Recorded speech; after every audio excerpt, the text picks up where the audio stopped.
Bienvenue dans cette deuxième partie de la série Guide du débutant.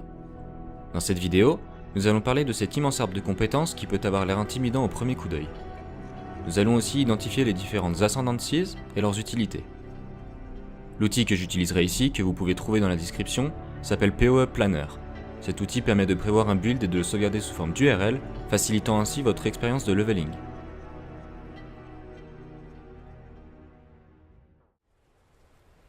La plus grosse originalité de Path of Exile se trouve dans la manière dont les talents sont accessibles aux joueurs.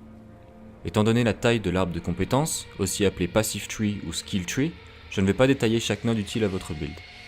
A la place, je vais vous apporter les règles de fonctionnement de l'arbre afin de vous permettre de choisir les nodes qui vous serviront le plus par vous-même. Le Passive Tree se découpe en 3 sections correspondant aux attributs les plus présents aux alentours. En bas à gauche, on trouve la force ou strength et le point de départ de sa classe correspondante, le maraudeur. La force offre 5 points de vie maximum et 2% de dégâts de mêlée physique additionnels tous les 10 points investis. Cela fait de la force un attribut idéal pour les builds utilisant une grosse réserve de points de vie et les builds qui privilégient ce type de dégâts. En haut, on trouve l'intelligence et le point de départ de la witch.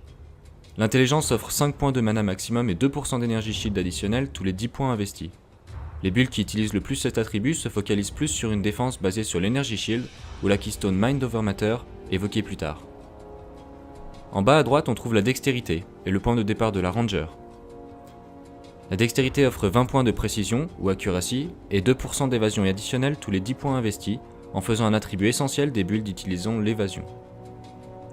Entre la zone de force et la zone d'intelligence se trouve le point de départ du Templar et des talents qui bénéficient de ces deux attributs. Entre la zone de force et la zone de dextérité se trouve le dueliste, profitant des bonus de mêlée et de survivabilité des deux côtés. Entre la zone d'intelligence et la zone de dextérité se trouve le Shadow, pouvant choisir entre un fort taux d'évasion ou une grande réserve d'énergie shield, ainsi que des nodes offensifs correspondant à son style de jeu. Au centre de l'arbre, on trouve le point de départ de la Sion, avec des branches s'étendant dans chaque secteur, ce qui fait de la Sion la classe la plus versatile. Chaque talent de l'arbre est appelé node, et les plus grosses nodes entourées d'un cercle doré sont appelées keystone.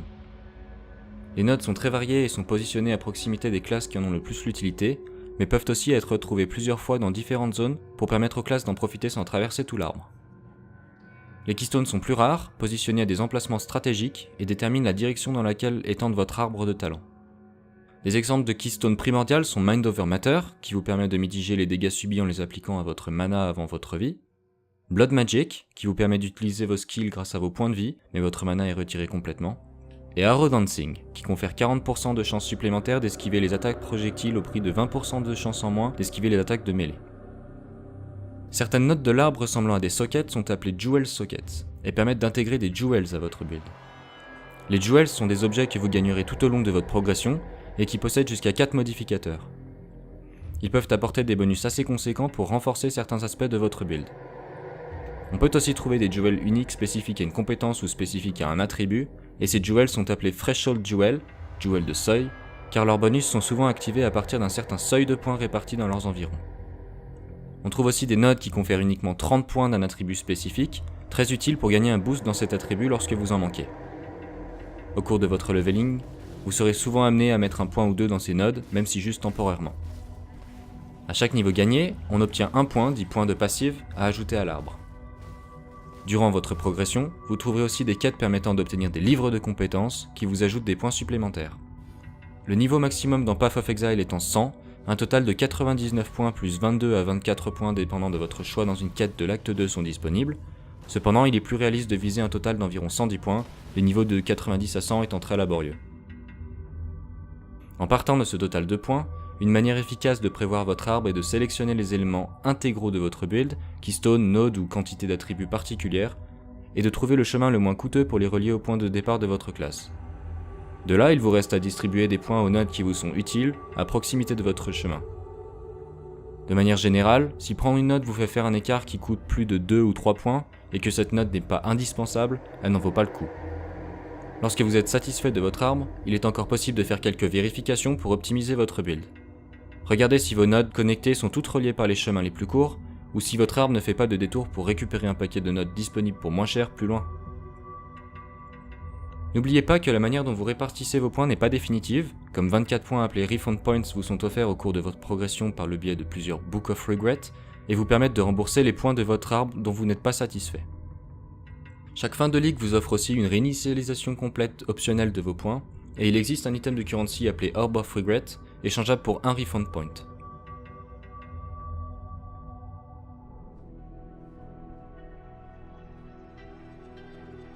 Comme la classe que vous choisissez n'est pas décisive de la manière de construire votre build, la spécialisation se fait plutôt au moment du choix de votre Ascendancy. Chaque classe peut choisir 3 Ascendancies, à l'exception de la Sion qui n'en possède qu'une après avoir complété le premier labyrinthe. Le labyrinthe est une zone spéciale remplie de pièges et d'épreuves, destinée à tester la fiabilité de votre build. Nous verrons plus tard comment se préparer à affronter ce challenge et ce que l'on peut en obtenir, mais le plus important reste les 2 points d'Ascendancy que l'on gagne à chaque labyrinthe complété en cliquant sur l'hôtel d'Ascendancy. Choisir son Ascendancy revient à faire un choix sur les aspects offensifs et défensifs que vous souhaitez utiliser et qui sont disponibles à votre classe. Les Ascendancies correspondantes aux classes sont les suivantes. Les Ascendancies régulières possèdent 6 notes majeures et 6 notes mineures. Les notes d'Ascendancy majeures offrent des bonus considérables et peuvent changer des mécaniques spécifiques, tandis que les notes mineures qui les précèdent viennent renforcer ces mécaniques par de petits buffs. Chaque paire de points obtenus vous confère donc une note majeure et une note mineure.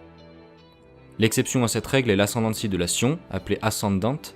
Ces notes mineures offrent des attributs ou des points de passive, et ces notes majeures permettent de choisir l'Ascendancy d'une autre classe et d'en tirer une petite sélection de leurs bonus, ou de gagner 2 points de passive, en plus de vous laisser utiliser le point de départ d'une autre classe sans avoir à le relier à votre arbre. Le remboursement d'un point d'Ascendancy coûte 5 points de refund. Pour changer votre Ascendancy, il faut avoir retiré tous les points que vous lui avez alloués, avant de cliquer sur l'hôtel d'Ascendancy à la fin du labyrinthe. Les Ascendancies sont sujettes aux changements en fonction de la méta, car elles jouent un gros rôle dans l'équilibrage des classes. Il n'est pas nécessaire d'apprendre chaque node de chaque Ascendancy, mais il peut être utile d'avoir une bonne compréhension de leur fonctionnement et leur rôle dans la méta courante. Ces rôles et la manière optimale de les utiliser seront évoqués dans leur propre vidéo en dehors de ce guide. Pour le moment, je vous conseille de choisir une Ascendancy qui correspond au mieux à la skill gem qui vous intéresse.